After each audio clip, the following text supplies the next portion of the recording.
What is up, everybody? Z Channel coming to you in Tucson, Arizona. Another day.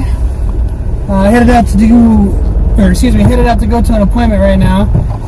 I figured I would make a quick video while I'm driving across town. So today's video is going to be going over security. What does it take to be a great security guard, and what all you should be knowledgeable about before you get into the field and ready to handle as far as possible situations that you are going to encounter. I guarantee you're going to encounter. So let's start out with qualifications. In most states, you don't have to be overly qualified as long as you have, the high school diploma, GED. You can usually get in your qualified in your state pretty quickly. There might be a few training courses you should take, level 1, level 2 training. So that might go over the laws and policies of the company that you're going to be hiring for, applying for. And there's also the level 2 classes, level 3 classes possibly. That'll be for like your mace, your baton, different kinds of levels of force that you need to be aware of. And then if you're going into armed guard security, you'll have your level 3, and that'll be always taught by some kind of a certified state instructor, and they'll go over all the rules and statutes and common sense situations that everyone should follow if you're ever going to carry a weapon or a firearm as a armed guard security guard. So there's a lot of different aspects to being a security guard. A lot of security guards, and for good reason, we get a bad rep. A lot of them are lazy. A lot of them get caught sleeping in their vehicles or sleeping on the job, or they're just not very active. They're low energy. They're not really caring too much about what's going on. And so I think if you're looking to change the face of your security company, if you're looking to stand out amongst the other people that you work with, a lot of what you have to be ready to deal with is the scrutiny from your clients, from other people that you work with, and then the people that you're going to deal with. And that goes as far as the residents and different people, customers, etc. So my background, starting out, I started out as a bouncer.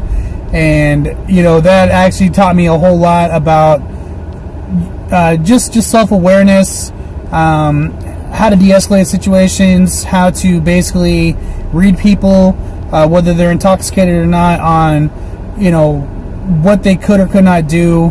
There's never any telling exactly what someone's going to do, but there's definitely some signs you can look for. And usually, especially with a drunk person, you can tell if they're going to try to swing at you, or they're just going to run their mouth and be combative, but not really escalate it physically. So a lot of the times in the security field, or being a bodyguard or a bouncer or whatever, you just have to know how to deal with people, and a lot of it is just being smarter than they are. And I'm not talking about by mathematics or general knowledge. I'm talking about being smarter than them in the situation. So if you're dealing with a drunk guy and he's telling you he's going to fight you and stuff like that, it's probably best if you keep a safe distance, number one, and then number two, talk to him calmly and respectfully, and don't be combative. If you take it there with him, he's going to take it right back there with you.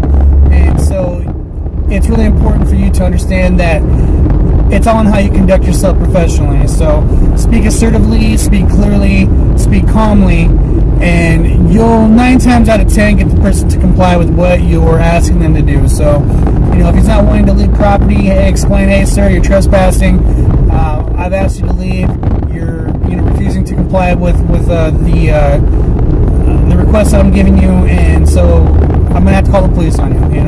And just kind of put the monkey back on their shoulder of, well, do they really want to deal with the police? Do they really want to get in trouble over something as frivolous as not wanting to leave the property? And so that's a small aspect of, I think, that kind of intertwines with security work and being a doorman or a bouncer. So take that for what it is, And then, also training. As far as training goes, I think that anyone that wants to become a security guard, you should definitely know some self-defense, martial arts, tactics, methods, etc. It's very important because I've had to use martial arts several times, and because of my martial arts background, I was able to effectively deal with people, whether they got dropped or they were arrested, or I defended someone else, or I was just smarter than them and how I positioned myself so they couldn't hurt me. And so that is probably the biggest part about being a security guard, is just knowing how to handle any kind of situation that's going to come at you, because any situation could escalate really quickly and become something more than it needed to be in the very first place. So the perception of security guards, going back to that, a lot of people are lazy. A lot of people, they're always playing on their phones, or they're listening to their headphones, or they're not really patrolling. They're given maybe the perception that they might be, but the reality is they're not really given 110% or even 85%. And by 85%, I mean, here's the analogy. If you've ever carried a glass that was 100% full and tried walking with it, you're going to probably spill some drops, or maybe more. But if you carry something that's about 85, 90% full, you're probably not going to spill anything. So as long as you're giving around that kind of an effort, you're actually going to do pretty solid patrols. So there being different kinds of patrols. There's foot patrols, bicycle patrols, there's vehicle patrols, there's loss prevention, there's undercover work, there's all kinds of different aspects to, private security, residential, commercial security, and then bodyguard work, or, being a bouncer. So encompassing all of those experiences that I've had, I feel that if you're going to step further into the security field, you got to know a little bit about everything before you get in. Now, I know a lot of places hire with no experience, and that's fine. People can be trained in how to do things, especially like residential properties. Like, let's say that you're doing apartments. For the most part, all you're doing is just observing and reporting. So if you see, unit 212 at whatever apartment complex is, dealing drugs, and you witness the comings and goings, start documenting that stuff. Document the vehicles, document the people, document the times, help build a case for the manager. If you're a bouncer and you're seeing the same kind of people coming into your club, and people are fine 1 second, the next minute they're all messed up, acting like they've just snorted some cocaine or heroin or whatever, it's probably a good sign that person is a drug dealer. And you want to report that kind of information to your supervisor, or if you are the supervisor, you're going to want to take immediate action. So I think that's a real big part of being in the security field, is just being able to recognize when people are doing something wrong. If someone's violating a community policy, know what the policies are for your company and for the community or commercial property that you're going to be working on. Because if you're going to enforce policy, you better know it, because you're going to look stupid if you don't know how to enforce the policy properly. So keep that in mind when you're, giving someone the business about why they're, violating community policy, and then it turns out that it's actually okay for them to do it. So, some places don't want you hanging out in parking lots too long. Some places, you're not allowed to be in the laundry room for so long.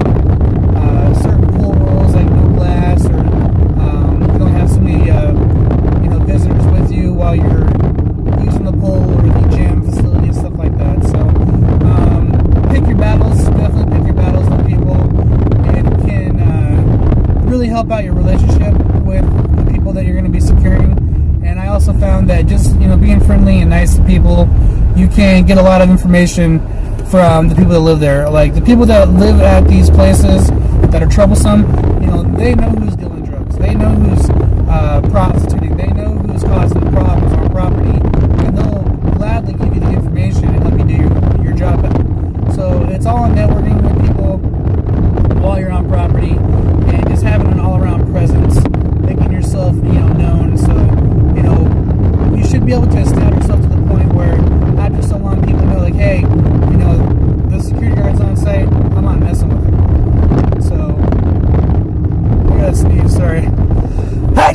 Whew, bless me. Sorry about that. So, not really in conclusion yet. I got a couple more points to go over. As far as being an armed guard goes, you know, you need to be proficient in your weapon. If you don't know your weapon inside and out, and you're not comfortable with your shooting abilities, or you're not practicing your shooting abilities, you've got no business being an armed guard. I've seen a lot of people that walk in and they're like, you know, I'm going to be an armed guard, and they look like, you know, you can just tell that they're not passionate about anything that they're involved in their life. I just don't trust someone that can barely stand, you know, upright during an interview, or, you know, can't make eye contact, stuff like that. If you can't do the simple things, you can't do the most difficult things. And pulling the trigger in any situation, you know, that's huge. That's mega.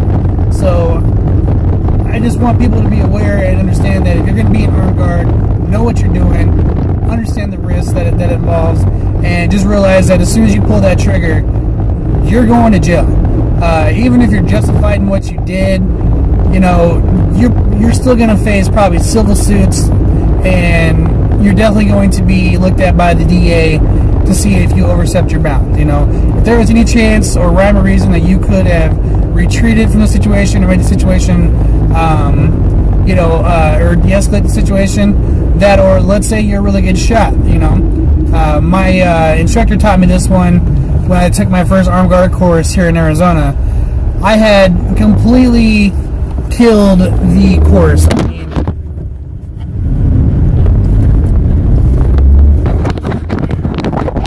sorry about that.